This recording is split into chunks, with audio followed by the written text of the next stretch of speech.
देती है अथॉरिटी। तो मुझे ये पूछना है कि एक विश्वासी हो जो अविश्वासी के लिए प्रार्थना कर सकता है, जो नया हो, खास करके बीमार हो, जिस बंदे के लिए प्रार्थना कर रहा है वो बीमार है, उसमें दुष्ट आत्मा है, क्या वो उसके सर पर हाथ रख के प्रार्थना कर सकता है कि नया विश्वासी? क्योंकि मुझे इसकी वजह से थोड़ी सी ठोकर लगी थी, तो इसीलिए मैं पूछना चाहती हूँ, इसके बारे में बता जी बिल्कुल बताएंगे सिस्टर। अगर वो नया है, टोटल यीशु को नहीं जानता, आप उसके ऊपर जरूर हाथ रख के प्रार्थना करें, क्योंकि बाइबल कहती है, मरकुस का किताब उसका 16 का 17 से आगे लिखा है, बीमारों पर हाथ रखो। पढ़ा होगा आपने, राइट सिस्टर? हाँ जी, हाँ जी। जी निकालो निकालो, जल्दी से निकालो। देखो मैं बोल रहा हूँ, आप लोग नहीं निकाल रहे हो।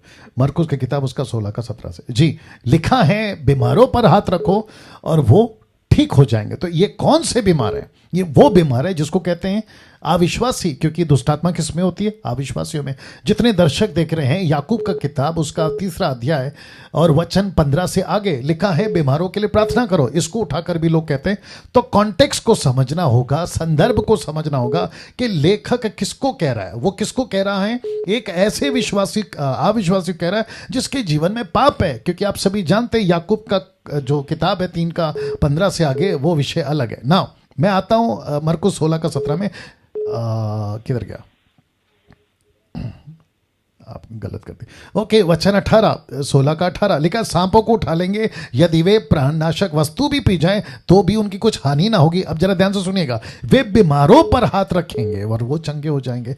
तो इसको कहते हैं बीमारों पे हाथ रखना। याकूब का 3 का 15, मेक इट फास्ट। याकूब 3 का 15। मैं इतना टाइम इसलिए ले रहा हूं एक कॉल के पीछे, ताकि विस्तार से आपको बता सकूं, और फिर कहता हूं कि जिसका कॉल नहीं लग रहा है आपको वेटिंग बताता है। चिंता की बात नहीं है डैनियल राज, इसको 6 महीने तक भी चलाना पड़े मैं आपके लिए चलाऊंगा, ठीक है ना? तो बेफिक्र रहिएगा। सिस्टर आप लाइन पे हैं? जी ओके ओके। ओह सॉरी, याकूब 5 का 15। ओके, मेरे पास में आ गया याकूब 5 का 15। एक सेकंड दीजिए सिस्टर। 5 का 15। हाँ, लिखा है, विश्वास की प्रार्थना के द्वारा रोगी बच जाएगा और प्रभु उसको उठाकर खड़ा करेगा यदि उसने पाप भी किए हो। ये देखो, तो यहां पे क्या है सिस्टर? पाप का जिक्र है। ये कौन सा विश्वासी है जो पाप कर रहा है? तो ये विश्वासी नहीं है। अगर विश्वासी है तो पाप क्यों कर रहा है?